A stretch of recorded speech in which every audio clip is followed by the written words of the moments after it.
ሰላም እንዴት ናችሁ? ዛሬ በሂል ናቹራል የምናየው የፊጦ አጠቃቀምን፣ የፊጦ ጥቅሞችን፣ ፊጦ ምን ኮንቴንት እንደሚይዝ፣ ለተለያዩ የጤና ጥቅሞች ምን እንደሚሰጠን ነው የምናየው። ፊጦ ለብዙ ነገር በጣም ይጠቅመናል።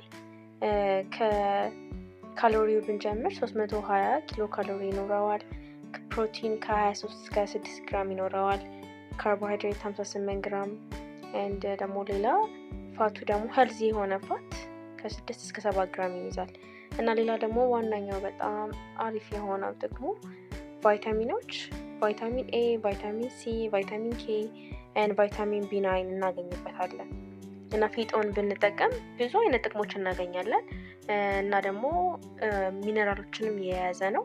እንዲህ አነስ ስትል ብዙ ጥቅም የሌላት ትመስላለች፣ ግን ብናዘወትረው ለጤናችን በጣም ጥሩ የሆነ ጥቅም እናገኝበታለን። ከሚነራሎች ውስጥ የሚይዘው አይረን ይይዛል፣ ማግኔዥየም፣ ኮፐር፣ ካልሽየም፣ ፎስፈረስ፣ ፖታሽየም፣ ዚንኮችን ያጠቃልላል እና መጠቀም ያለብን ግብዓት ነው። ቤታችን ሊጠፋ የማይገባ ነገር ሊሆን ይገባል ማለት ነው። ከዚህ በኋላ ለእያንዳንዱ የጤና ጥቅም ያለውን በስፋት እናያለን። የምግብ አፈጫጨት በጣም ያቀላል። ሌላው ደግሞ የስኳር ሌቭላችንን ብለድ ሹገራችንን በጣም ሬጉሌት ያደርግልናል። የኮሌስትሮል መጠንን በጣም ኮንትሮል ያደርጋል።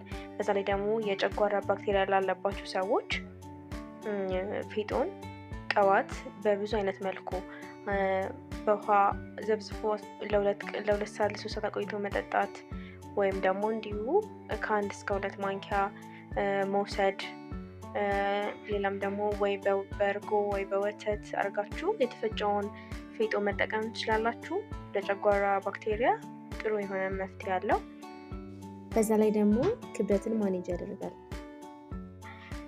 ስለዚህ የጨጓራችንን ጤና በጣም ይጠብቅልናል ማለት ነው። በተጨማሪ ደግሞ ቆዳችንን ጤና በጣም ነው የሚጠብቅልን። እድሜ አንቲ ኤጂንግ ነው። የፊት ኢንፍላሜሽንን ሪዲዩስ ያደርጋል። የፀጉር እድገትንም ይሄ ፎሮፎር ምናምኖችን አቮይድ ያደርጋል እና ይሄን መጠቀም አለባችሁ። አመሰግናለሁ። በሌላ ቪዲዮ እንመለሳለን።